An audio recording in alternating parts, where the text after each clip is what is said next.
Islamophobia നമുക്കെല്ലാവർക്കും അറിയാവുന്നതുപോലെ ലോകത്തുടനീളം ശക്തമായ സ്വഭാവത്തിൽ നിലനിൽക്കുന്ന ഒരു യാഥാർത്ഥ്യമാണ്. രാജ്യത്തും അത് ശക്തമാണ്. അപ്പോഴും കേരളം ഇസ്ലാമോഫോബിയക്ക് അടിപ്പെട്ടിട്ടുണ്ടോ എന്ന ചോദ്യത്തിന് ഒരു കാലത്ത് ഉണ്ട് എന്ന് പറയാൻ നമുക്ക് കഴിയാത്ത സ്വഭാവത്തിലുള്ള അന്തരീക്ഷം കേരളത്തിൽ നിലനിന്നിരുന്നു. പക്ഷേ ആഗോളതലത്തിലും ദേശീയ തലത്തിലുമൊക്കെ രൂപപ്പെട്ടു വരുന്ന പ്രവണതകളിൽ നിന്ന് കേരളം എന്ന് പറയുന്ന ഒരു സംസ്ഥാനത്തിന് മാത്രം ഒരു പരിധിയിലപ്പുറം മാറി നിൽക്കാൻ കഴിയില്ല എന്നതും നമ്മുടെ മുമ്പിലുള്ള ഒരു യാഥാർത്ഥ്യമാണ്. ലോകത്ത് ഇസ്ലാമോഫോബിയക്ക് നേതൃത്വം നൽകുന്നത് സാമ്രാജ്യത്വവും സൈനിസവുമാണ്. നമ്മുടെ രാജ്യത്ത് സംഘപരിവാറിൻ്റെ നേതൃത്വത്തിലാണ് ശക്തമായ വംശീയ അജണ്ട നടപ്പിലാക്കിക്കൊണ്ടിരിക്കുന്നത്. തങ്ങളല്ലാത്ത മറ്റെല്ലാ വിഭാഗങ്ങൾക്കുമെതിരെ വംശ മഹാത്മ്യത്തിൻ്റെ അടിത്തറയിൽ നിന്നുകൊണ്ട് തന്നെ അവരെ ഉന്മൂലനം ചെയ്യുന്നതിന് ആവശ്യമായ അജണ്ടകൾ മുന്നിൽ വെച്ചുകൊണ്ടാണ് ഇന്ത്യ രാജ്യത്ത് സംഘപരിവാർ പ്രവർത്തിച്ചു കൊണ്ടിരിക്കുന്നത്. ന്യൂനപക്ഷങ്ങളും ദലിതുകളുമെല്ലാം ഇന്ത്യയിൽ ഇന്ന് ഈ വംശീയ അജണ്ടയുടെ ഇരകളാണ് എന്ന് നമുക്ക് കാണാവുന്നതാണ്. കേരളത്തിലും ഇന്ന് ഈ വംശീയ അജണ്ട കാലങ്ങളേറെയായി അല്ലെങ്കിൽ ഏറെ കാലങ്ങളായി സംഘപരിവാർ ആസൂത്രിതമായി നടപ്പാക്കാൻ ആഗ്രഹിച്ച ഈ വംശീയ അജണ്ട കുറച്ചുകൂടി ഭംഗിയായി നടപ്പിൽ വരുത്തിക്കൊണ്ടിരിക്കുന്ന ഒരു ഘട്ടത്തിലൂടെയാണ് കേരളം മുന്നോട്ട് പോയിക്കൊണ്ടിരിക്കുന്നത്. നമുക്കെല്ലാവർക്കും അറിയാവുന്ന ഒരു യാഥാർത്ഥ്യമുണ്ട്. ഇന്ത്യയിൽ സംഘപരിവാർ ആഗ്രഹിക്കുന്ന ഒരു സാമൂഹ്യക്രമം എന്ന് പറയുന്നത് ഒരു ഏകശില സാമൂഹ്യക്രമമാണ്. വൈവിധ്യങ്ങൾ അംഗീകരിക്കാത്തതാണ്. ഗോൾവാൾക്കറുടെ വിചാരധാരക്കകത്ത് വിശദീകരിച്ചതനുസരിച്ചാണ് എങ്കിൽ അവരാഗ്രഹിക്കുന്ന ഒരു സാമൂഹ്യക്രമം സ്ഥാപിക്കുന്നിടത്ത് അവർ മുഖ്യമായും ദേശവിരുദ്ധ ശക്തികളായി കാണുന്നത് ഒന്ന് മുസ്ലിങ്ങളെയാണ്, രണ്ട് ക്രൈസ്തവരെയാണ്, മൂന്ന് കമ്മ്യൂണിസ്റ്റുകളെയാണ്. ഈ ബോധം മുസ്ലിം കമ്മ്യൂണിറ്റിക്ക് ഉണ്ടാകണം, ക്രൈസ്തവ കമ്മ്യൂണിറ്റിക്ക് ഉണ്ടാകണം, അതുപോലെ തന്നെ കമ്മ്യൂണിസ്റ്റുകൾക്കും ഉണ്ടാകണം. ഈ ബോധം രാജ്യത്തെ എല്ലാ ജനവിഭാഗങ്ങൾക്കും ഉണ്ടാകണം. അങ്ങനെയുള്ള ഒരു ബോധത്തിൽ നിന്നുകൊണ്ടുള്ള കൂട്ടായത്നത്തിലൂടെ മാത്രമേ സംഘപരിവാറിൻ്റെ വംശീയ അജണ്ടകളെ നമുക്ക് ചെറുക്കാൻ കഴിയുകയുള്ളൂ. പക്ഷേ ഈ രംഗത്തൊക്കെ സംഭവിച്ച ലാഘവത്വമോ അല്ലെങ്കിൽ സൂക്ഷ്മത കുറവോ കുറേ കാലങ്ങളായി കേരളത്തിൽ സംഘപരിവാർ നടപ്പാക്കാൻ ആഗ്രഹിച്ച അജണ്ട നടപ്പാക്കുന്നിടത്ത് ഇപ്പോൾ അവർക്ക് അല്പം സൗകര്യം കിട്ടിക്കൊണ്ടിരിക്കുന്നു എന്നതാണ് നിലനിൽക്കുന്ന ഒരുപാട് സംഭവങ്ങൾ നമ്മോട് പറഞ്ഞുകൊണ്ടിരിക്കുന്നത്. ഇസ്ലാമോഫോബിയ ലോകത്തെന്ന പോലെ രാജ്യത്തെന്ന പോലെ കേരളത്തിലും ശക്തമായി വേരൂന്നിക്കൊണ്ടിരിക്കുന്നു എന്നതാണ് നമ്മുടെ സമകാലിക സംഭവങ്ങൾ നമ്മോട് പറഞ്ഞുകൊണ്ടിരിക്കുന്നത്. അത് സാധാരണക്കാരുടെ ഹൃദയങ്ങളിലേക്ക് വരെ വേരുറപ്പിച്ചുകൊണ്ടിരിക്കുന്നു. സോഷ്യൽ മീഡിയ എന്ന് പറയുന്ന പ്ലാറ്റ്ഫോമിലൂടെ വളർന്നു വരുന്ന ഇളം തലമുറയുടെ ഹൃദയങ്ങളിലേക്ക് വരെ ഈ വംശീയ വൈരം കുത്തിവെക്കപ്പെട്ടുകൊണ്ടിരിക്കുന്നു. ആ അർത്ഥത്തിൽ ഇസ്ലാമോഫോബിയ ശക്തിപ്പെടുന്നത് കൊണ്ട് തന്നെ കേരളത്തിൻ്റെ ബഹുസ്വരതയ്ക്ക് അത് വലിയ പോറലേൽപ്പിച്ചുകൊണ്ടിരിക്കുന്നു. സാഹോദര്യത്തിനും സൗഹൃദത്തിനും സഹവർത്തിത്വത്തിനും വിഘാതമാകുന്ന സ്വഭാവത്തിൽ ബഹുസ്വര സമൂഹത്തിനകത്ത് ആശയക്കുഴപ്പത്തിൻ്റെയും വൈരത്തിൻ്റെയും വൈരാഗ്യത്തിൻ്റെയും വിത്തുമാകിക്കൊണ്ടിരിക്കുന്നു എന്ന് വേണം പറയാൻ. നിരവധി സംഭവങ്ങൾ നമ്മുടെ മുമ്പിലുണ്ട്. ഇതിൽ പലരും അവരവരുടേതായ സംഭാവനകൾ അർപ്പിച്ചുകൊണ്ടിരിക്കുന്നുണ്ട്. നമുക്കറിയാം, കേരളത്തിൽ തന്നെ നവനാസ്തികരുടെ ഭാഗത്തു നിന്നുള്ള ഇസ്ലാമോഫോബിയെ ശക്തിപ്പെടുത്തുന്നിടത്തുള്ള പങ്ക് വളരെ വലുതാണ്. നാസ്തികത നമ്മെ സംബന്ധിച്ചിടത്തോളം സംവദിക്കാവുന്ന ആശയം തന്നെയാണ്.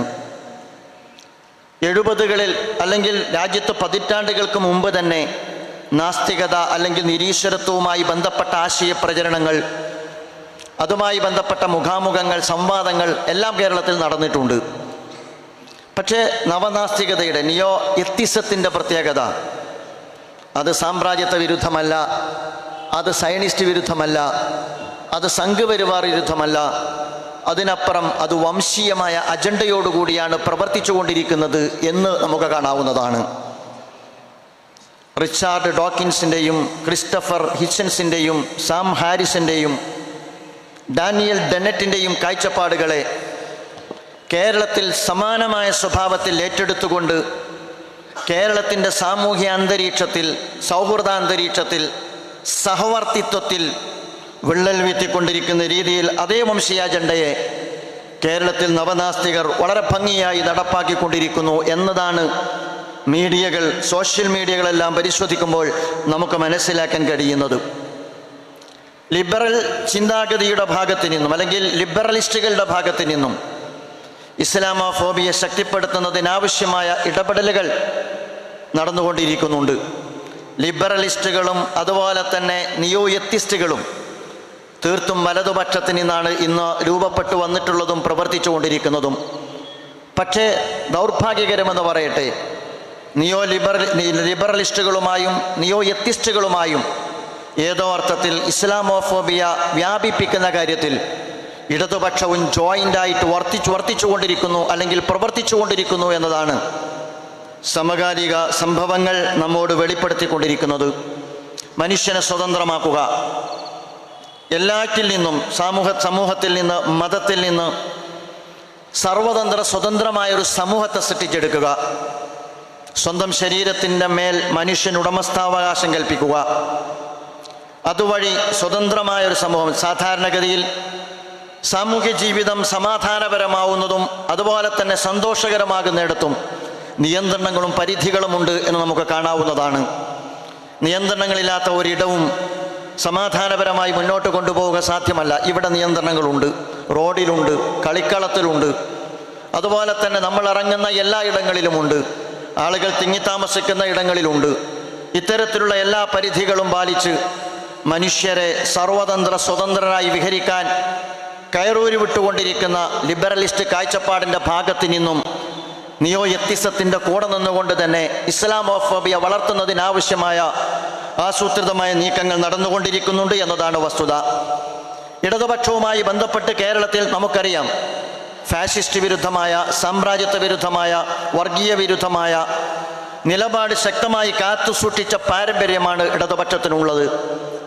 അത്തരം ഘട്ടങ്ങളിൽ പലപ്പോഴും ജമാഅത്തെ ഇസ്ലാമി ഇടതുപക്ഷവുമായി സഹകരിച്ചു പോന്നിട്ടുണ്ട്.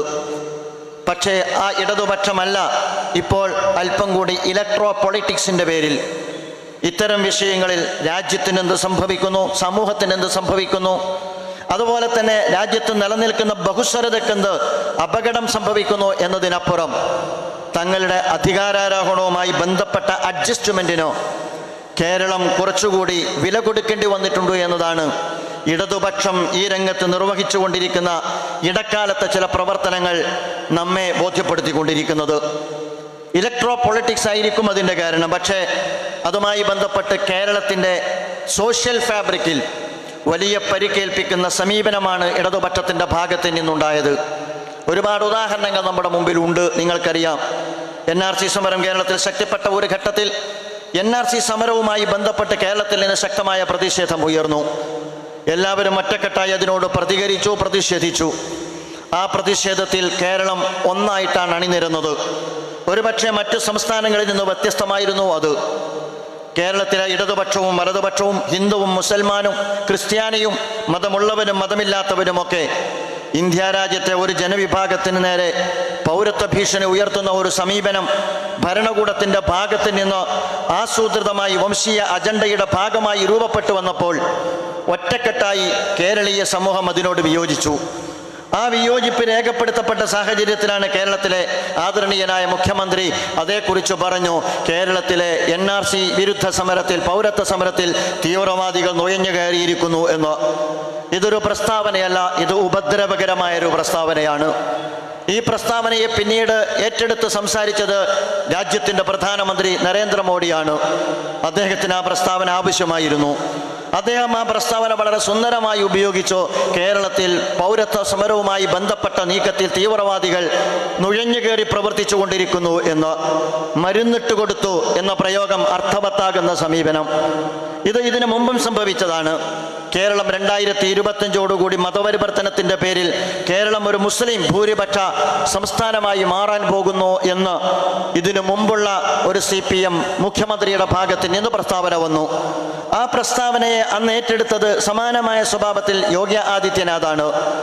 നിയോ എത്തിസത്തിൻ്റെ ഭാഗത്ത് നിന്ന്, ലിബറലിസ്റ്റുകളുടെ ഭാഗത്ത് നിന്ന് ഇസ്ലാമോഫോബിയ വളർത്തുന്നതുമായി ബന്ധപ്പെട്ട സമീപനത്തെ നമുക്ക് മനസ്സിലാക്കാവുന്നതും സംവദിക്കാവുന്നതുമാണ്. പക്ഷേ കേരളവുമായി ബന്ധപ്പെട്ട് വർഗീയ വിരുദ്ധവും ഫാസിസ്റ്റ് വിരുദ്ധവുമായ ഒരു പാരമ്പര്യവും അതുപോലെ തന്നെ ചരിത്രവുമുള്ള ഇടതുപക്ഷത്തിൻ്റെ ഭാഗത്ത് നിന്നും ഇത്തരത്തിലുള്ള സമീപനങ്ങൾ ഉണ്ടാകുന്നത് പൊറുക്കപ്പെടാത്തതാണ്. അത് കേരളത്തിന് ഏൽപ്പിക്കുന്ന പരിക്ക് പരിഹരിക്കാൻ കഴിയാത്തതാണ്. അതിന്മേൽ മാത്രം പരിമിതപ്പെട്ടില്ല. കഴിഞ്ഞ ഇലക്ഷൻ വന്നപ്പോൾ രാഷ്ട്രീയമാകാം, അതുപോലെ തന്നെ ഇലക്ഷനുമായി ബന്ധപ്പെട്ട് വിജയമാകാം. അതിനപ്പുറം കേരള സംസ്ഥാനം, ഇവിടെ ജീവിക്കുന്ന പച്ച മനുഷ്യർ എന്ന് പറയുന്നത് ഒരു യാഥാർത്ഥ്യമല്ലേ? അവരുടെ ജീവിതവും അവരുടെ ജീവിതത്തിൽ നിലനിൽക്കുന്ന സമാധാനവും സൗഹൃദവും അതിനേക്കാൾ വലിയ വിഷയമല്ലേ? കേരളത്തിൽ അന്ന് ഉയർത്തിയ ഒരു മുദ്രാവാക്യം എന്താണ്?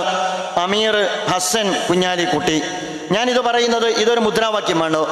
ഈ മുദ്രാവാക്യം കേരളത്തിലെ കഴിഞ്ഞ ഇലക്ഷനുമായി ബന്ധപ്പെട്ട വളരെ സുന്ദരമായി കഴിഞ്ഞ ഇലക്ഷൻ റിസൾട്ടിനെ സ്വാധീനിച്ച ഒരു മുദ്രാവാക്യമാണ്. ജനാധിപത്യക്രമത്തിൽ ആര് മുഖ്യമന്ത്രിയാകുന്നു എന്നത് നമുക്ക് പ്രശ്നമാണോ? ജനാധിപത്യക്രമത്തിൽ ആര് ആഭ്യന്തരമന്ത്രിയാകുന്നു എന്നത് നമുക്ക് പ്രശ്നമാണോ? ജനാധിപത്യക്രമത്തിൽ ആര് ഭരിക്കുന്നു എന്നത് മലയാളിക്ക് പ്രശ്നമാണോ? മലയാളിക്ക് മുഖ്യമന്ത്രിയാകട്ടെ, ആഭ്യന്തരമന്ത്രിയാകട്ടെ, അതുപോലെ തന്നെ അധികാരത്തിൽ വരുന്നത് ഹിന്ദുവാകട്ടെ, മുസൽമാനാകട്ടെ, ക്രിസ്ത്യാനിയാകട്ടെ, അവൻ മതേതര സ്വഭാവത്തിലും മതനിരപേക്ഷമായ സ്വഭാവത്തിലും കേരളം ഭരിക്കണം എന്നല്ലേ മലയാളി ഇതുവരെ ആഗ്രഹിച്ചത്? ആ മലയാളി സമൂഹത്തിനകത്ത് ജയിക്കുന്നവരെ കുറിച്ചും ഭരിക്കുന്നവരെ കുറിച്ചും അതുപോലെ തന്നെ ഇലക്ഷനുമായി ബന്ധപ്പെട്ട വരാനിരിക്കുന്ന റിസൾട്ടിനെ കുറിച്ചും മതത്തിൻ്റെ വർണ്ണം കലർത്തി ഫോർമുല തയ്യാറാക്കി അത് ഇലക്ഷൻ്റെ സ്ലോഗനായി എന്തുകൊണ്ടാണ് ഇടതുപക്ഷത്തിൻ്റെ ഭാഗത്ത് നിന്ന് ഉപയോഗപ്പെടുത്തപ്പെട്ടത്? അത്യന്തം അപകടകരമായ നീക്കം. ഈ സ്വഭാവത്തിൽ കേരളത്തിൻ്റെ ഇസ്ലാമോഫോബിയ വളർത്തുന്നിടത്ത് വലിയ പങ്കാണ് നിർവഹിച്ചത്. ലവ് ജിഹാദ് കേരളത്തിൽ ശക്തിപ്പെട്ട ഒരു ചർച്ചയാണ്.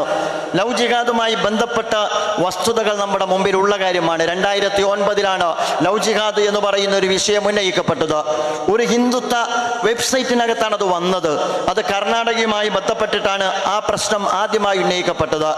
ഏതാണ്ട് 30,000-ഓളം ആളുകൾ, പെൺകുട്ടികൾ കാണാതായിരിക്കുന്നു എന്നുള്ളതാണ്.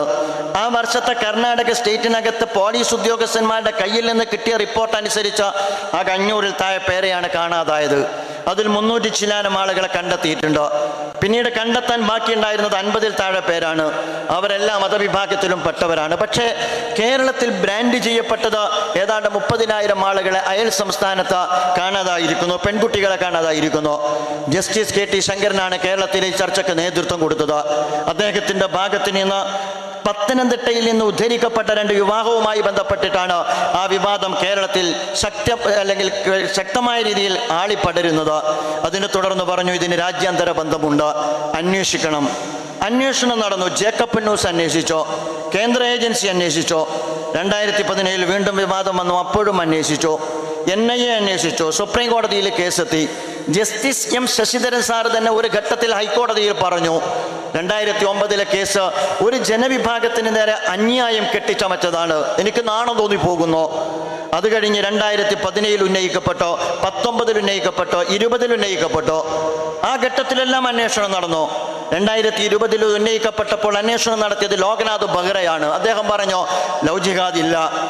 അന്ന് തന്നെ ബെന്നി ബെഹനാൻ 2020 പാർലമെന്റിൽ ഉന്നയിച്ചു. അങ്ങനെ ലവ് ജിഹാദുമായി ബന്ധപ്പെട്ട ക്വസ്റ്റ്യൻ വന്നു. BJPയുടെ മന്ത്രി പറഞ്ഞു ലവ് ജിഹാദ് നടന്നിട്ടില്ല. 2 DGPമാർ പറയുന്നു ലവ് ജിഹാദ് നടന്നിട്ടില്ല. അതുപോലെ തന്നെ ഹൈക്കോടതി പറയുന്നു ലവ് ജിഹാദ് നടന്നിട്ടില്ല, സുപ്രീം കോടതി പറയുന്നു ലവ് ജിഹാദ് നടന്നിട്ടില്ല. അതുപോലെ തന്നെ ആ അർത്ഥത്തിൽ രാജ്യത്ത് അന്വേഷണ ഏജൻസികളെല്ലാം വ്യക്തമാക്കിയതിന് ശേഷം ലവ് ജിഹാദ് എന്ന് പറയുന്ന ഒരാശയം അന്തരീക്ഷത്തിൽ നിലനിർത്തുന്നതിൻ്റെ അർത്ഥം എന്താണ്? അത് സംഘ് പരിവാറിൻ്റെ അജണ്ടയാണ്. ഇസ്ലാമോഫോബിയെ ശക്തിപ്പെടുത്തുന്നതിന് വേണ്ടി അവരുപയോഗിക്കുന്ന ടൂളാണ്. ആ ടൂള് വളരെ സുന്ദരമായി കേരളത്തിൽ പ്രയോജനപ്പെടുത്തിയപ്പോൾ ആ ടൂള് പ്രയോജനപ്പെടുത്തുന്നതോടുകൂടി ഏതെങ്കിലും ഒരു വിഭാഗവുമായി ബന്ധപ്പെട്ട വിദ്വേഷ പ്രചരണത്തിനപ്പുറം മലയാളി സമൂഹത്തിനകത്ത് മതത്തിന്റെ മതില് തീർക്കപ്പെടുന്നുണ്ട് എന്ന് മനസ്സിലാക്കുവാനും ഉത്തരവാദിത്വത്തോടുകൂടി ഇടപെടുവാനും ഇടതുപക്ഷ ഗവൺമെന്റിന്റെ ഭാഗത്ത് നിന്ന് എത്രമാത്രം ശക്തമായ നീക്കമാണ് ഉണ്ടായത്. ഞാൻ പറയുന്നു, പിന്നീട് അതേപോലെ തന്നെ നാർക്കോട്ടിക് ജിഹാദ് ഉന്നയിക്കപ്പെട്ടു. ഞാൻ അതിന്റെ വിശദാംശങ്ങളിലേക്ക് കടക്കുന്നില്ല. അതും കേരളത്തിൽ സൃഷ്ടിക്കപ്പെട്ട ചർച്ച എത്രമാത്രം അപകടകരമാണ് എന്ന് നിങ്ങൾ ആലോചിച്ചു നോക്കുക. ഏതു ഭാഗത്തു നിന്നാണെങ്കിലും കേരളം പോലുള്ള ഒരു സംസ്ഥാനത്തിനകത്ത് ലോകത്തിൽ നിന്ന് വ്യത്യസ്തമായി, ഇന്ത്യ രാജ്യത്തിൽ നിന്ന് വ്യത്യസ്തമായി, ഏറെ സൗഹൃദത്തോടും സാഹോദര്യത്തോടും കൂടി, ഇന്ത്യയല്ല കേരളം, നമുക്കെല്ലാവർക്കും അറിയാം. ഇന്ത്യയിലെ മറ്റു സംസ്ഥാനങ്ങളല്ല കേരളം, നമുക്കെല്ലാവർക്കും അറിയാം. ഇവിടെ ഹിന്ദു പാലിയും മുസ്ലിം പാലിയും ഇല്ല. ഇവിടെ ഹിന്ദു സ്ട്രീറ്റും മുസ്ലിം സ്ട്രീറ്റും ഇല്ല. ഒന്നിച്ചു പഠിക്കുന്ന, ഒന്നിച്ച് ജോലി ചെയ്യുന്ന, ഒന്നിച്ചുണ്ണുന്ന, ഒന്നിച്ചുറങ്ങുന്ന, ഒന്നിച്ച് ഉപജീവന മാർഗം കണ്ടെത്തുന്ന, ഒന്നിച്ച് ബിസിനസ് നടത്തുന്ന ഒരു ഗ്രാമം വൈവിധ്യത്തിൻ്റെ ഏറ്റവും സുന്ദരമായ ജീവിതാവിഷ്കാരം സൃഷ്ടിച്ചുകൊണ്ടിരിക്കുന്ന മലയാളി ജീവിതത്തെക്കുറിച്ച് അഭിമാനിക്കുന്നവരാണ് നമ്മളെല്ലാവരും. ആ അഭിമാനകരമായ ജീവിതത്തിൻ്റെ കടക്കൽ അല്ലെങ്കിൽ അതിൻ്റെ നെഞ്ചത്ത് വംശീയതയുടെ കത്തിയാഴ്ത്താൻ ആരെയും അനുവദിക്കാൻ പാടില്ല. നിങ്ങൾ ആലോചിച്ചു നോക്കൂ, അത് കഴിഞ്ഞു. ഇപ്പോൾ ഹലാൽ ഫുഡുമായി ബന്ധപ്പെട്ട വിവാദം നമ്മുടെ കേരളത്തിൽ തന്നെ കത്തിക്കൊണ്ടിരിക്കുന്നു, നമ്മൾ കണ്ടുകൊണ്ടിരിക്കുന്നു. ഹലാൽ ഫുഡുമായി ബന്ധപ്പെട്ട് നാം മനസ്സിലാക്കേണ്ട ഒരു കാര്യം, യഥാർത്ഥത്തിൽ ഹലാൽ ഫുഡ് എന്ന് പറയുന്നത് വിശ്വാസികളെ സംബന്ധിച്ചിടത്തോളം അതൊരു മൂല്യസങ്കല്പമാണ്. വളരെ സുന്ദരമായ ഒരു മൂല്യസങ്കല്പമാണ്. വിശുദ്ധ വേദഗ്രന്ഥത്തിലെ ഒരു ചെറിയ വാചകം ഞാൻ പറയാം. പ്രവാചകന്മാരുടെ നിയോഗവുമായി ബന്ധപ്പെട്ട വിശുദ്ധ വേദഗ്രന്ഥം പറയുന്നുണ്ട്, യുഹില്ലു ലഹുമു ത്വയ്യിബാത്ത് വയുഹർരിമു അലൈഹിമുൽ ഖബായിസ് വയളൗ അൻഹും ഇസ്റഹും വല്ലഗ്ലാൽ അല്ലതി കാനത് അലൈഹിം. പ്രവാചകന്മാരുടെ നിയോഗം അവർക്ക് ഏറ്റവും നല്ല ഭക്ഷണം അനുവദനീയമാക്കുവാനും മ്ലേച്ഛമായത് അവർക്ക് നിഷിദ്ധമാക്കുവാനും അവരുടെ മുതുകിന് നെരുക്കുന്ന ഭാരം ഇറക്കി വെച്ച അവർക്ക് വിമോചനത്തിൻ്റെ സ്വാതന്ത്ര്യത്തിൻ്റെ ഭൂമിക സൃഷ്ടിക്കുവാനുമാണ് പ്രവാചകന്മാരുടെ നിയോഗം എന്ന് വിശുദ്ധ വേദഗ്രന്ഥം പറയുന്നുണ്ട്. ഹലാൽ എന്ന് പറയുന്നത് ഒരു മൂല്യസങ്കല്പമാണ്. അതുകൊണ്ടാണ് ഏറ്റവും ത്വയ്യിബാത്തായത് കഴിക്കുക, നല്ലത് കഴിക്കുക. അതിൻ്റെ അർത്ഥം യഥാർത്ഥത്തിൽ ഏറ്റവും നല്ല ഭക്ഷണം കഴിക്കുക എന്നുള്ളതാണ്. നല്ലതെല്ലാമാണ് ഹലാൽ എന്ന് പറയുന്നത്. നല്ലതെന്ന് പറയുമ്പോൾ അതിൻ്റെ കണ്ടന്റ് നന്നാവുക എന്നുള്ളത് മാത്രമല്ല, നല്ല വഴിയിലൂടെ സമ്പാദിച്ചതുകൂടിയാവുക എന്നുള്ളതാണ് അതിനർത്ഥം. ഞാനൊരൊറ്റ കഥ പറയാം. മഹാനായ പ്രവാചകന്റെ കൂടെ നമസ്കരിക്കുന്ന അനുചരന്മാർ പ്രഭാതത്തിലെ പ്രാർത്ഥന പ്രവാചകൻ നിർവഹിക്കും. ആ പ്രഭാതത്തിലെ പ്രാർത്ഥന പ്രവാചകൻ നിർവഹിക്കുമ്പോൾ പ്രവാചകന്റെ പ്രാർത്ഥന കഴിഞ്ഞ ഉടനെ പ്രവാചകന്റെ ഒരു അനുചരൻ, ഒരു സഹാബി, ഒരു സഖാവ് പ്രവാചകന്റെ നമസ്കാരത്തിന്റെ പിന്നിൽ നിന്ന് പെട്ടെന്ന് എണീറ്റ് ഓടിപ്പോകുന്നത് കാണും. എന്നും അയാളത് ആവർത്തിക്കുന്നു. മറ്റു പ്രാർത്ഥനയിലൊന്നും അയാളത് ചെയ്യുന്നില്ല. ഒരു ഘട്ടത്തിൽ മഹാനായ പ്രവാചകൻ അയാളെ നിർത്തിക്കൊണ്ട് ചോദിച്ചോ, അല്ല, താങ്കൾ പ്രാർത്ഥന നിർവഹിച്ച നാഥനോടൊന്നും ചോദിക്കാനില്ലേ? എന്തിനാണ് പ്രാർത്ഥന കഴിഞ്ഞ ഉടനെ ഓടുന്നത്? അയാൾ പ്രവാചകരോട് പറഞ്ഞു, പ്രവാചകരെ, എൻ്റെ വീട്ടിൻ്റെ ചുറ്റും എൻ്റെതല്ലാത്തൊരു ഈത്തപ്പനത്തോട്ടമുണ്ട്. ആ ഈത്തപ്പനത്തോട്ടത്തിൽ നിന്ന് പഴുത്തു നിൽക്കുന്ന ഈത്തപ്പഴം പഴുത്തു നിൽക്കുന്ന കാലമാണിത്. എൻ്റെ വീടിൻ്റെ മുറ്റത്തേക്ക് ആ പഴുത്ത ഈത്തപ്പഴം കൊഴിഞ്ഞു വീഴും. എൻ്റെ മക്കൾ എണീറ്റാൽ അതെടുത്ത് കഴിക്കും. അതവർക്ക് ഹലാലല്ല. അതുകൊണ്ട് എൻ്റെ മക്കൾ എണീക്കുന്നതിന് മുമ്പ്, എൻ്റെ മക്കൾ അന്യായമായത് കഴിക്കാതിരിക്കാൻ അവർ എണീക്കുന്നതിന് മുമ്പ് ഓടിച്ചെന്ന് അത് പെറുക്കിയെടുത്ത് കൊട്ടയിലാക്കി അതിൻ്റെ ഉടമസ്ഥൻ്റെ വീട്ടിലേക്ക് കൊണ്ടുപോകാനാണ് ഞാൻ ഓടുന്നത് പ്രവാചകരെ, മക്കൾ ഉണരുന്നതിന് മുമ്പ്. ഇതാണ് ഹലാൽ. അതൊരു മൂല്യസങ്കല്പമാണ്. ഹലാലായത് എന്ന് പറഞ്ഞാൽ അനുവദനീയമായ സമ്പാദ്യം. ഞാൻ കുടിക്കുന്നത്, അതുപോലെ തന്നെ ഞാൻ കഴിക്കുന്നത്, ഞാൻ ധരിക്കുന്നത്, ഞാൻ യാത്ര ചെയ്യുന്ന വാഹനം പോലും മറ്റൊരുത്തൻ്റെ ഒരു ഹക്കും അല്ലെങ്കിൽ ഒരു അവകാശവും കലരാത്തതായിരിക്കണം. അത് ബോർഡ് വെച്ചിട്ടുള്ള പരിപാടിയല്ല. ഹലാൽ ബോർഡ് എവിടെയും വെച്ചിട്ടില്ല. ഞാൻ പറയുന്നത് ഹലാൽ ബോർഡ് പുറത്തേക്ക് കൊണ്ടുവരുന്നത് പൊളിറ്റിക്സ് ആണ്. അത് നേരത്തെ സൂചിപ്പിച്ച ലവ് ജിഹാദിൻ്റെയും നാർക്കോട്ടിക് ജിഹാദിൻ്റെയും തുടർന്ന് മതസമൂഹത്തിനകത്ത് വിള്ളൽ വീഴ്ത്തുന്നതിനു വേണ്ടി ഭക്ഷണത്തിൽ പോലും വിഷം ചീറ്റുന്ന അത്യന്തം അപകടകരമായ ഇസ്ലാമോഫോബിക്കിൻ്റെ വെപ്പണായിട്ട് സംഘപരിവാർ എടുത്ത ആയുധമാണ്. ആരാണ് ഹലാൽ ഫുഡ് എന്ന് പറയുന്ന ബോർഡ് വെക്കാൻ പറഞ്ഞത്? അത് ബിസിനസ്സുകാർ വെക്കുന്നതാണ്. നിങ്ങൾ ആലോചിച്ച് നോക്ക്, ജർമ്മനിയിൽ, നാസി ജർമ്മനിയിൽ കോഷർ എന്ന് പറയുന്ന ഹലാൽ പോലെ അവരുപയോഗിക്കുന്ന ഒരു പ്രയോഗമാണത്. ആ കാലഘട്ടത്തിൽ ജർമ്മനിക്കകത്ത് നാസികൾ ജൂതന്മാർക്കെതിരെ എടുത്ത ആയുധവും ഇത് തന്നെയായിരുന്നു. തുപ്പുന്ന ഊതുന്ന ഭക്ഷണം. നിങ്ങൾ ആലോചിച്ച് നോക്കി, എത്ര വിരോധാഭാസമാണ്. അതും ഈ കാലഘട്ടത്തിൽ നമുക്കറിയാവുന്നതുപോലെ സംഘപരിവാറിൻ്റെ ഭാഗത്തിൽ നിന്ന് മനുഷ്യ സമൂഹത്തിനകത്ത് നമ്മെ ചേർത്ത് നിർത്തുന്ന കണ്ണിയിൽ ഒരുമിച്ചിരിക്കുന്നു എന്നുള്ളതല്ല, ഒരുമിച്ചുണ്ണുന്നു എന്നുള്ളതാണ്. ഓണവും പെരുന്നാളും ക്രിസ്മസും അതുപോലെ തന്നെ കല്യാണവും സൽക്കാരവും എല്ലാം ഒരുമിച്ച് ആഹാരം കഴിക്കുന്നവരാണ് നമ്മൾ. ഭക്ഷണത്തിൻ്റെ വൈവിധ്യം ആസ്വദിക്കുന്നവരാണ് നമ്മൾ. നാം ഇതുവരെ ഭക്ഷണത്തിന് മതം കൽപ്പിച്ചിട്ടില്ല. കുഴിമന്തിയുടെ മതമോ ബിരിയാണിയുടെ മതമോ സദ്യയുടെ മതമോ വെജിറ്റേറിയൻ്റെ മതമോ നോൺ വെജിറ്റേറിയൻ്റെ മതമോ നമ്മൾ ആരും തീരുമാനിച്ചിട്ടില്ല. പക്ഷെ അതിനും മതത്തിൻ്റെ വിലക്കും മതത്തിൻ്റെ പേരും ചാർത്തുന്നത് സംഘപരിവാറിൻ്റെ ആസൂത്രിതമായ അജണ്ടയുടെ ഭാഗമാണ്. ഇത്തരത്തിലുള്ള ഒരു സാഹചര്യം രൂപപ്പെട്ടു വരുമ്പോൾ എന്തുകൊണ്ട് അത്തരമൊരു ചർച്ച കേരളത്തിൻ്റെ സോഷ്യൽ ഫാബ്രിക്കിൽ അല്ലെങ്കിൽ കേരളത്തിൻ്റെ സൗഹൃദാന്തരീക്ഷത്തിൽ അപകടം വിതക്കുന്നു എന്ന് മനസ്സിലാക്കിയിട്ട് കൈപിടിക്കുവാൻ നമ്മുടെ ഭരണകൂടത്തിന് സാധിക്കുന്നില്ല? നിങ്ങൾ ആലോചിച്ച് നോക്ക്, ഏറ്റവും അവസാനം തലശ്ശേരിയിൽ ശക്തമായ മുദ്രാവാക്യം ഉയർന്നു. കേരളത്തിൽ ഉയരാത്ത മുദ്രാവാക്യം. പള്ളിയടക്കും ബാങ്ക് മുടക്കും, ഉയരാത്ത മുദ്രാവാക്യം. അതിനെക്കുറിച്ച് കേരളത്തിൻ്റെ മുഖ്യമന്ത്രി പറഞ്ഞത് കേരളത്തിൽ ഉയരാത്ത മുദ്രാവാക്യം എന്നുള്ളതാണ്. അതുതന്നെയാണ് ഇടതുപക്ഷത്തോട് നമുക്ക് ചോദിക്കാനുള്ളത്. കേരളത്തിൽ ഇതുവരെ ഉയരാത്ത മുദ്രാവാക്യം ഉയർത്താൻ എന്തുകൊണ്ട് സംഘപരിവാറിന് കേരളത്തിൽ ഇപ്പോൾ ധൈര്യം വരുന്നു എന്ന മൗലികമായ ചോദ്യമാണ് ഇസ്ലാമോഫോബിയുടെ മുമ്പിൽ നിന്നുകൊണ്ട് നമുക്ക് ചോദിക്കേണ്ടതായിട്ട് വരുന്നത്. ആ ചോദ്യം മാത്രമല്ല, ഇത് കേരളത്തിൽ ഇതുവരെ മുടങ്ങാത്ത മുദ്രാവാക്യമാണെന്ന് പറയാൻ മുഖ്യമന്ത്രിക്ക് ഇത്ര താമസമെടുക്കുന്നത് എന്ത് എന്നതുകൂടിയാണ് കേരളം ഉയർത്തുന്ന ചോദ്യം ആയിട്ട് നമ്മുടെ മുമ്പിലുള്ളത്. ഹലാൽ ഭക്ഷണം നിരോധിക്കണമെന്ന് കെ സുരേന്ദ്രൻ പറയുമ്പോൾ ഹലാൽ ഫുഡുമായി ബന്ധപ്പെട്ട ബോർഡ് എടുത്തു വെക്കണമെന്ന് കേരളത്തിലെ തന്നെ ഇടതുപക്ഷ MLA ആവശ്യപ്പെടുമ്പോൾ അതാണ് നമ്മെ സംബന്ധിച്ചിടത്തോളം അസ്വസ്ഥപ്പെടുത്തിക്കൊണ്ടിരിക്കുന്ന കാര്യം. പ്രിയമുള്ള സുഹൃത്തുക്കളെ, ഈ അർത്ഥത്തിൽ കേരളത്തിൻ്റെ ഇസ്ലാമോഫോബിക്കായ അന്തരീക്ഷത്തെ വളർത്തിയെടുക്കുന്നതിൽ പലരും പങ്കുവഹിച്ചുകൊണ്ടിരിക്കുന്നു. ഇവിടെയാണ് ഇസ്ലാമിക പ്രസ്ഥാനം ജമാഅത്തെ ഇസ്ലാമി ഇസ്ലാമോഫോബിയയുടെ ഭാഗമായി ഉയർത്തപ്പെട്ട ഒരുപാട് ആശയങ്ങളോട് വളരെ സുന്ദരമായി സംവദിക്കാൻ തീരുമാനിച്ചത്. കേരളത്തിലെ നിരവധി എല്ലാ മതവിഭാഗത്തിലും പെട്ട ആളുകളുമായി, മീഡിയ പ്രവർത്തകരുമായി നമ്മൾ സംവദിക്കുന്നുണ്ട്. പലപ്പോഴും നമ്മെ ഭീതിപ്പെടുത്തുന്ന വർത്തമാനങ്ങളാണ് അവർ പറഞ്ഞുകൊണ്ടിരിക്കുന്നത്. കാരണം ചിലരെങ്കിലും ചോദിക്കുന്നു IS-നെ കുറിച്ച്, അതുപോലെ തന്നെ താലിബാനെ കുറിച്ച്, അതേപോലെ തന്നെ മതപരിവർത്തനത്തെക്കുറിച്ച്. അറിയില്ല. കാരണം കേരളത്തിൻ്റെ സോഷ്യൽ മീഡിയകളിലൂടെ സാധാരണക്കാരായ ആളുകളുടെ ജനഹൃദയങ്ങളിലേക്ക് വളരെ തെറ്റായ പൊതുബോധം ഊട്ടിയുറപ്പിക്കുന്നിടത്ത് ഇത്തരത്തിലുള്ള സാമൂഹ്യ ദ്രോഹികൾ വിജയിച്ചു കഴിഞ്ഞിട്ടുണ്ട്. ആ അർത്ഥത്തിൽ അത്തരമൊരു അന്തരീക്ഷത്തെ സൗഹൃദത്തിൻ്റെയും സാഹോദര്യത്തിൻ്റെയും സംവാദത്തിൻ്റെയും ശൈലിയിൽ അഭിമുഖീകരിക്കുക എന്നതാണ് ജമാഅത്തെ ഇസ്ലാമി ആശയ സംവാദത്തിൻ്റെ സൗഹൃദ നാളുകൾ എന്ന തലവാചകത്തിൽ നടത്തിക്കൊണ്ടിരിക്കുന്ന ക്യാമ്പയിനിലൂടെ ലക്ഷ്യമാക്കുന്നത്. നിരവധി ഇസ്ലാമിക വിമർശനങ്ങൾ നമ്മൾ അഭിമുഖീകരിച്ചുകൊണ്ടിരിക്കുന്നു. നിങ്ങൾ ആലോചിച്ച് നോക്കി, ജിഹാദികൾ പലപ്പോഴും ഉയരുന്ന ഒരു പേരാണ്.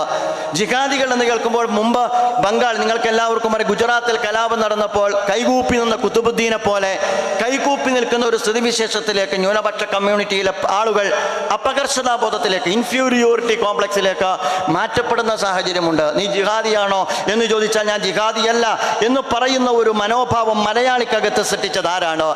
യഥാർത്ഥത്തിൽ ജിഹാദ് എന്ന് പറഞ്ഞാൽ വിശുദ്ധ സമരം എന്നാണ് അർത്ഥം. മുജാഹിദ്, ഒരു മുഅ്മിൻ എന്ന് പറഞ്ഞാൽ മുജാഹിദാണ്. ഒരു വിശ്വാസി എന്ന് പറഞ്ഞാൽ മുസ്ലിമാണ്, മുഅ്മിനാണ്, മുജാഹിദാണ്. മുജാഹിദ് എന്ന് പറഞ്ഞാൽ ധർമ്മസമരം നിർവഹിക്കുന്നവരെന്നാണ്. ധർമ്മത്തിൻ്റെ സംസ്ഥാപനത്തിനും അധർമ്മത്തിൻ്റെ ഉച്ചാടനത്തിനും വേണ്ടി നിർവഹിച്ചുകൊണ്ടിരിക്കുന്ന അത്യധ്വാനത്തിൻ്റെ പേരാണ് ജിഹാദ്. എൻ്റെ പ്രഭാഷണം നന്മയ്ക്ക് വേണ്ടിയാണെങ്കിൽ അത് ജിഹാദാണ്. എൻ്റെ എഴുത്ത് ജിഹാദാണ്. എൻ്റെ പ്രവർത്തനം ജിഹാദാണ്. എൻ്റെ ലേഖനങ്ങൾ ജിഹാദാണ്. എൻ്റെ ആശയവിനിമയങ്ങളും ആശയ സംവാദങ്ങളും ജിഹാദാണ്. മഹാനായ വിശുദ്ധ ഖുർആനിൽ മഹാനായ പ്രവാചകൻ ഇബ്രാഹിം നബി അലൈഹിസ്സലാത്തു വസ്സലാമയെ പരാമർശിക്കുന്നുണ്ട്. ജാഹിദു ഫില്ലാഹി ഹഖ ജിഹാദിഹി ഹുവ ജിത്തബാകും വമാ ജഅല അലൈക്കും ഫിദ്ദീനി മിൻ ഹറജ് മില്ലത അബീക്കും ഇബ്രാഹിം ഹുവ സമ്മാകുമുൽ മുസ്ലിമീന മിൻ ഖബ്ല വഫി ഹാദാ. ചരിത്രത്തിൽ വിശുദ്ധ ഖുർആൻ പ്രവാചകനെ പരിചയപ്പെടുത്തുകയാണ്. അഥവാ നിങ്ങൾ ആദ്യം പറയുന്നു, നിങ്ങൾ അള്ളാഹുവിൻ്റെ മാർഗത്തിൽ, ദൈവത്തിൻ്റെ മാർഗത്തിൽ നിങ്ങൾ ധർമ്മസമരം ചെയ്യുക. ജാഹിദു എന്ന് പറഞ്ഞാൽ ജിഹാദ് നടത്തുക എന്നാണ്. പലപ്പോഴും ബഹുസ്വര സമൂഹത്തിനകത്ത് ജിഹാദ്, നിങ്ങൾ മുജാഹിദ് അല്ലെങ്കിൽ ജിഹാദി എന്ന് പറഞ്ഞാൽ കൊമ്പും തേറ്റയുമുള്ള ഒരു ഭീകര സ്വത്വമായി ഇമേജ് വൽക്കരിച്ചത് എന്തുകൊണ്ടാണെന്ന് നിങ്ങൾ ആലോചിച്ച് നോക്കുക. നിങ്ങൾ ദൈവത്തിൻ്റെ മാർഗത്തിൽ ധർമ്മസമരം ചെയ്യുക. നിങ്ങൾ അതിനുവേണ്ടി തിരഞ്ഞെടുക്കപ്പെട്ടവരാണ്. മാത്രമല്ല, അതിൻ്റെ പേരിൽ നിങ്ങൾക്ക് യാതൊരു വിഷമവും ഉണ്ടാകേണ്ട കാര്യമില്ല. അത് ചരിത്രത്തിൽ കഴിഞ്ഞുപോയ എബ്രഹാം പ്രവാചകൻ്റെ അല്ലെങ്കിൽ ഇബ്രാഹിം നബി അലൈഹി സ്വലാത്തു വസ്സലാമയുടെ പാതയാണ്. ഇബ്രാഹിം നബി അലൈഹി സ്വലാത്തു വസ്സലാമയുടെ പാതയാണെന്ന് പറയാനുള്ള കാരണം എന്താണ്? സിറിയയിലൂടെ, അതുപോലെ തന്നെ ഫലസ്തീനിലൂടെ, ഈജിപ്തിലൂടെ, അതുപോലെ തന്നെ മക്കയിലൂടെ, അതുപോലെ തന്നെ ഇറാഖിലൂടെ ഒരുപാട് ദേശാതിർത്തികൾ താണ്ടിക്കടന്നുകൊണ്ട് മരുഭൂമിയിലൂടെ ആശയപ്രചരണം നടത്തിയ ഒരു പ്രവാചകൻ തൻ്റെ ആശയപ്രബോധനം നടത്തുന്നത് ആയുധം കൊണ്ടല്ല. ആയുധമില്ലാതെ മരുഭൂമിയിലൂടെ പതിറ്റാണ്ടുകളായി ആശയപ്രചരണം നടത്തിയ പ്രവാചകനായ ഇബ്രാഹിം നബി അലൈഹി സ്വലാത്തു വസ്സലാമയുടെ പാത അത് ധർമ്മസമരത്തിൻ്റെ പാതയാണ്. അപ്പോൾ ഇങ്ങനെയുള്ള ഒരുപാട് ആശയങ്ങൾ പലപ്പോഴും, ഇങ്ങനെയുള്ള ഒരുപാട് ചോദ്യങ്ങൾ പലപ്പോഴും ഉന്നയിക്കപ്പെടുന്നുണ്ട് സാധാരണക്കാരുടെ മനസ്സിൽ. നിങ്ങൾ ആലോചിച്ച് നോക്കുക, മതപരിവർത്തനത്തെക്കുറിച്ച് എന്തെല്ലാം കഥകളാണ് പ്രചരിപ്പിക്കപ്പെട്ടുകൊണ്ടിരിക്കുന്നത്. ദൈവത്തിന് നേരത്തെ ഇവിടെ എൻ്റെ പ്രിയ സുഹൃത്ത് അധ്യക്ഷ പ്രഭാഷണത്തിൽ ഫൈസൽ പറഞ്ഞു, ഏതൊരു ജനവിഭാഗത്തിൻ്റെയും ജീവിതത്തിൻ്റെ അസ്ഥിവാരം എന്ന് പറയുന്ന ഒരു ആശയമാണ്. ആശയങ്ങൾ വ്യത്യസ്തമാകുന്നു എന്നത് സന്തോഷകരമാണ്. വൈവിധ്യങ്ങളില്ലാത്ത ഒരു ഏകശിലാ സമൂഹത്തെക്കുറിച്ചുള്ള ഒരു കാഴ്ചപ്പാട് വിശുദ്ധ വേദഗ്രന്ഥം പോലെ മുന്നോട്ട് വെക്കുന്നില്ല. എല്ലാ വൈവിധ്യത്തെയും അംഗീകരിക്കുന്നുണ്ട്. എന്ന് മാത്രമല്ല, വിശുദ്ധ വേദഗ്രന്ഥത്തിൽ സൂറത്ത് ഹജ്ജ് എന്ന് പറയുന്ന അധ്യായത്തിൽ ഒരു വാക്യമുണ്ട്, വലൗലാ ദഫ്ഉല്ലാഹിന്നാസ ബഅ്ളുഹും ബിബഅ്ളിൻ ലഖുദ്ദിമത് സവാമിഉൻ വബിയഉൻ വസ്സലവാത്തുൻ വമസാജിദു യുദ്കറു ഫീഹി ഇസ്മുല്ലാഹ്. വിശുദ്ധ വേദഗ്രന്ഥം പറയുന്നത്, ശാക്തിക സന്തുലനമില്ലായിരുന്നുവെങ്കിൽ പള്ളികൾ തകർക്കപ്പെടുമായിരുന്നു, സെനഗോഗുകൾ തകർക്കപ്പെടുമായിരുന്നു, ചർച്ചുകൾ തകർക്കപ്പെടുമായിരുന്നു, അമ്പലങ്ങൾ തകർക്കപ്പെടുമായിരുന്നു. അഥവാ ശാക്തിക സന്തുലനത്തിലൂടെ വൈവിധ്യം എന്ന് പറയുന്ന യാഥാർത്ഥ്യത്തെ അക്കമഡേറ്റ് ചെയ്യുന്നതാണ് വിശുദ്ധ വേദഗ്രന്ഥത്തിൻ്റെ വാക്യം. ഫമൻ ശാഅ ഫൽയുമിൻ വമൻ ശാഅ ഫൽയുമിൻ വമൻ ശാഅ ഫൽയക്ഫുർ. യഥാർത്ഥത്തിൽ വിശ്വസിക്കാനും വിശ്വസിക്കാതിരിക്കാനുമുള്ള സ്വാതന്ത്ര്യമുണ്ട്. ഇന്നാ ഹദൈനാഹു സബീല ഇമ്മാ ശാക്കിറൻ വ ഇമ്മാ കഫൂറ.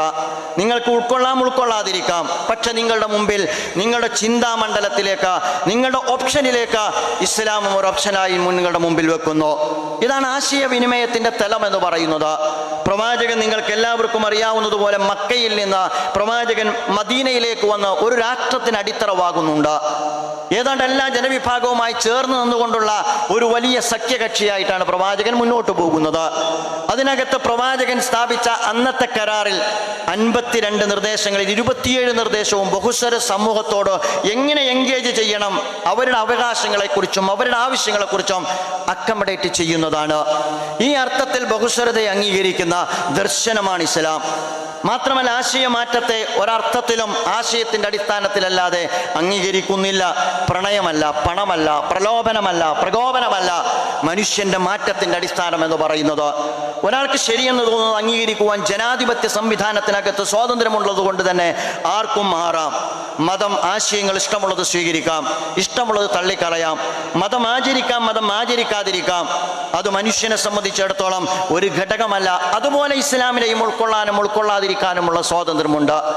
അതിലുപരി പ്രണയത്തിലൂടെ അത് ശരിയല്ല, ഇസ്ലാം അത് അംഗീകരിക്കുന്നില്ല. ഞാൻ പറയുന്നത് ഇത്തരത്തിലുള്ള ഒരുപാട് കാര്യങ്ങൾ. ഞാൻ അവസാനിപ്പിക്കുകയാണ്. പ്രിയമുള്ള സുഹൃത്തുക്കളെ, സമകാലിക സാഹചര്യത്തിൽ സമൂഹത്തിനകത്ത് രൂപപ്പെട്ടു വന്ന വളരെ തെറ്റായ മുസ്ലിം വിരുദ്ധ പൊതുബോധത്തെ വളരെ ആത്മാർത്ഥമായ പ്രവർത്തനത്തിലൂടെ ജനഹൃദയങ്ങളുമായി സംവദിച്ചുകൊണ്ട് വ്യക്തത വരുത്തുക എന്ന വളരെ പ്രധാനപ്പെട്ട ഒരു ദൗത്യമാണ് ജമാഅത്തെ ഇസ്ലാമി നിർവഹിച്ചുകൊണ്ടിരിക്കുന്നത്. ഇതൊരു ഇസ്ലാമിക പ്രവർത്തനമല്ല, ഇസ്ലാമിക പ്രവർത്തനമാണ് എന്നതോടൊപ്പം തന്നെ ഇതൊരു സാമൂഹ്യ പ്രവർത്തനമാണ്, ഇതൊരു സാമൂഹ്യ പ്രവർത്തനമാണെന്നുള്ളതോടൊപ്പം തന്നെ കമ്മ്യൂണൽ പോളറൈസേഷനെ പ്രതിരോധിക്കാനുള്ള ഒരു ദേശീയോഗ്രഥന പ്രവർത്തനം കൂടിയാണ് എന്ന് ഓർമ്മപ്പെടുത്തുവാൻ ഞാൻ ആഗ്രഹിക്കുകയാണ്.